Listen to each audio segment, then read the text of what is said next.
Welcome to the deep dive. Today, we're digging into something really interesting, Christian book clubs.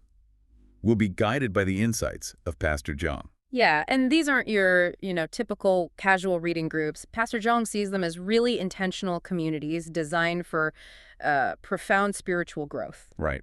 And our guide, Pastor Jiang, he brings a lot to the table, doesn't he? His upcoming Absolutely. book pulls from his academic work, practical church experience. Absolutely. He's got this background in adult education, a strong Christian worldview, and he understands what makes book clubs work generally. His goal is really helping churches biblically, theologically enrich how they use book clubs. Okay, so our mission for this deep dive is to really get what a Christian book club is, and importantly, why Pastor Jiang thinks they're so essential for Christian growth for the church community. Sounds good. Where should we start? Well, let's start with the basics. A book club, what are we even talking about, fundamentally? Fundamentally, it's pretty simple, right? A small group, they've all read the same book, and they get together to share their thoughts, their feelings about it. Simple framework, but you mentioned potential there. Exactly. Within that simplicity, there's huge potential for really meaningful experiences. Okay, so that's any book club.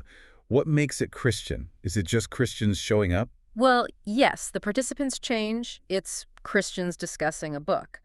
But it's more than that. The whole activity gets filtered through a Christian lens. Pastor Gion calls it a Christian baptism of the book club format. The Christian baptism, I like that. Taking a useful tool and sort of refining it theologically for the church. Precisely. It's about making it biblically sound and purposeful for spiritual enrichment within the church context. So clearly, Pastor Jiang sees these as way more than just a social hour. He's making a strong case for why churches should embrace them. What are those compelling reasons? Yeah, he really argues that joining a Christian book club isn't just, a nice hobby. He sees it as one of the most significant investments a person can make for their spiritual life. A top investment. That's a strong statement. What's behind that? He believes it leads to really deep personal spiritual transformation, something that goes way beyond just casual book talk. Okay. And what else? Well, he sees them as this unique space where the unity of the body of Christ, the church, can be realized almost perfectly. Wow. Okay. Unity. And you also mentioned growth. Definitely. He highlights them as being really effective and actually quite a fast way to help change our thinking, our behavior, driving sanctification. It's really about transforming our worldview and aiming for spiritual maturity. Worldview transformation and maturity. Okay, there's a lot to unpack there. Let's dive into these benefits more deeply. The first one you brought up was enabling proper reading. What does he mean by proper reading? Well, Pastor Jiang observes that when we read alone, even if we mean well, we kind of skim or we focus only on the bits that jump out at us personally. We miss the bigger picture sometimes. Exactly. Or the author's main point, the core themes. We might just focus on what confirms what we already think, or what feels immediately relevant. Yeah, I can see that. I've definitely done that, looking for the parts that, speak to me right now. Right. Now contrast that with reading, because you know you're going to discuss it. It forces a more active approach. You're reading to understand, to prepare thoughts, maybe even anticipate questions. You have to engage more deeply. Yes. And that active engagement, that wrestling with the material and its implications, is so crucial for spiritual growth. You're not just passively receiving, you're interacting. Okay, so the discussion preparation forces better reading habits. Precisely. And then the magic happens in the group. You share your perspective. You hear how others interpreted the same words completely differently sometimes.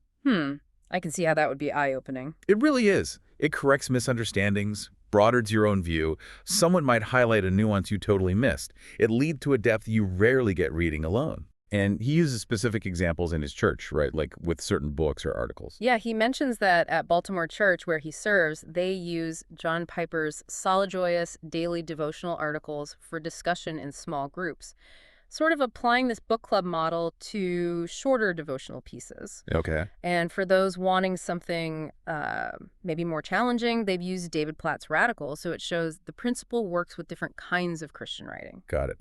So reading for discussion is key. Now, this idea of transforming worldview, you said it's a two-parter. It starts with the individual reading. Right. First, what is a worldview? Pastor Jiang defines it as essentially your core perspective on reality, the lens through which you see everything, the assumptions that shape your actions. And these can be pretty stubborn, especially as adults. Very stubborn, deeply ingrained, often resistant to change, Yeah, and he makes the crucial link.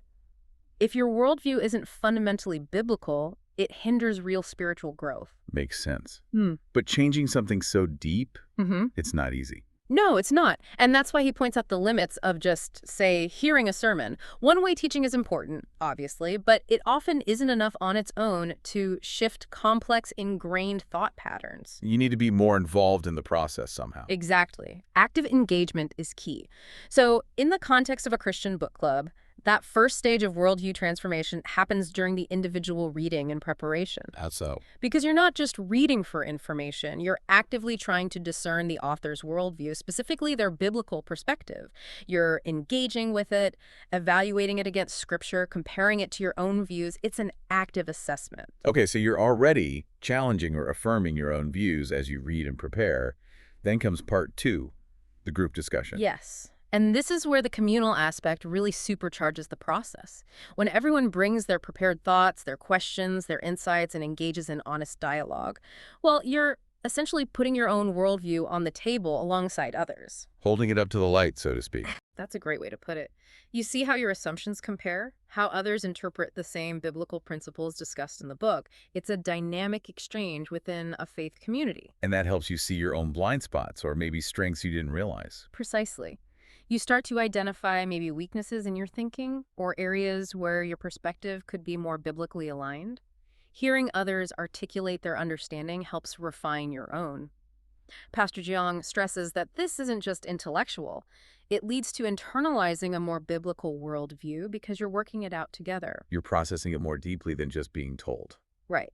And he points to research suggesting these book club talks often naturally move into deeper areas, moral values, the meaning of life. Things Christians are already grappling with. Exactly. So it fosters this positive influence, encouraging a shift towards more biblical values. But also, importantly, it cultivates humility and respect as you encounter different viewpoints within the group. That's a powerful combination. Okay, let's shift to the next benefit. Gaining wisdom for life. How do these clubs help with practical, everyday wisdom? Pastor Zheng makes a really simple but profound point here. None of us has all the answers, right? Life throws curveballs, and we can't navigate everything alone. Definitely not. So Christian book clubs become this setting for mutual learning and encouragement. It's not just the leader teaching. Everyone learns from everyone else. Even pastors or leaders gain insights from participants' experiences. It's more of a two-way street or maybe a many-way street. Exactly. He contrasts that with, say, a lecture format, which is valuable but limited to one perspective. In a book club, you get this rich mix of life experiences, different ways people have applied biblical truths from the book to their own situations. So you hear how ideas play out in real life. Yes. People share struggles, successes, insights connected to the book's themes. It becomes what he calls a wellspring of wisdom, offering really practical guidance for Christian living. A wellspring of wisdom. I like that. Okay, next up, developing essential community skills. What kinds of skills are honed here? This is interesting because it parallels benefits seen in secular book clubs too.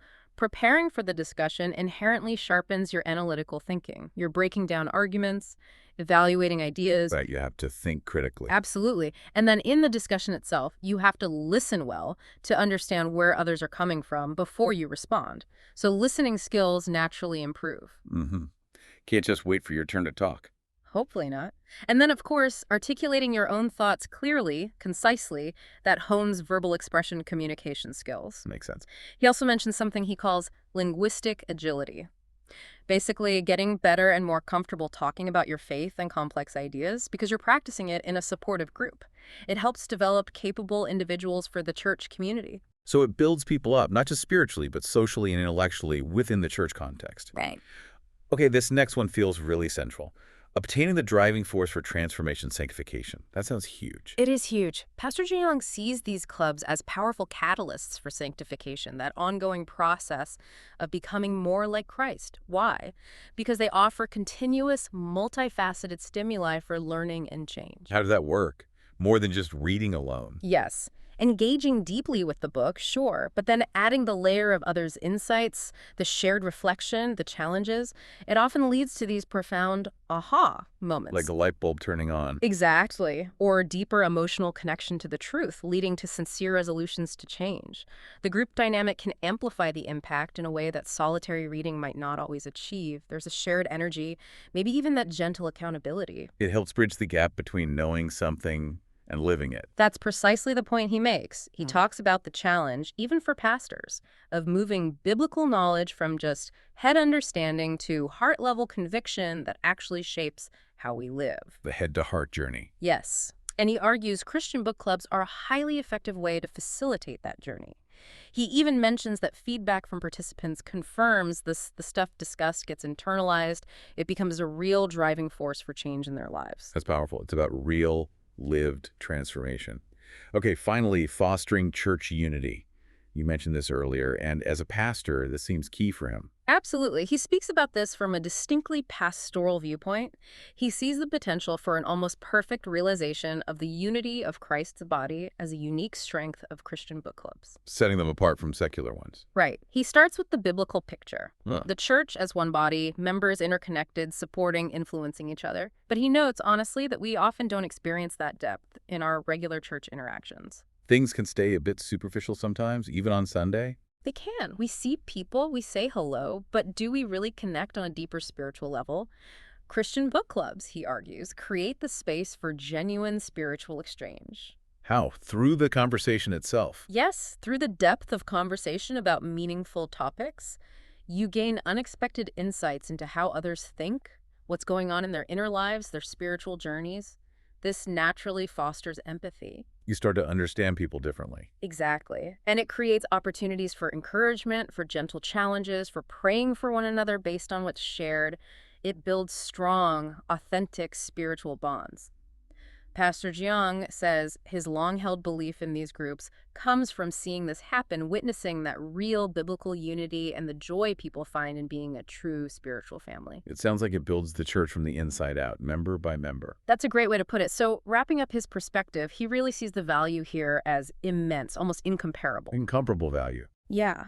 He stresses their efficiency and their vital role in helping us find meaning, experience that inner transformation, grow in spiritual maturity, and crucially, they help us experience and strengthen real biblical community. Which leads to more joy and faith. Absolutely. More joy, a deeper love for the church itself.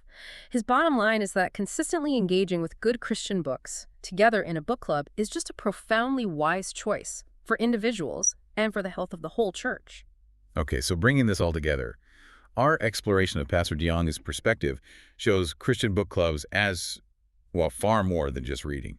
They seem to be this structured, community-focused way to achieve deeper understanding, yes, but also real worldview shifts, practical life wisdom, essential skills that drive for sanctification, and that vital church unity. It's quite a list of benefits packed into one practice, isn't it? It really highlights how powerful intentional Christian community can be when centered around engaging thoughtfully with solid Christian literature. It really does. And it leaves us with a question for you listening, doesn't it? Think about the books, the conversations that have really shaped your faith journey. How could intentionally being part of a Christian book club maybe deepen that impact? How could it connect you more meaningfully with others in your church? What might you discover about God, about yourself, about others through that kind of shared exploration? Definitely something worth considering.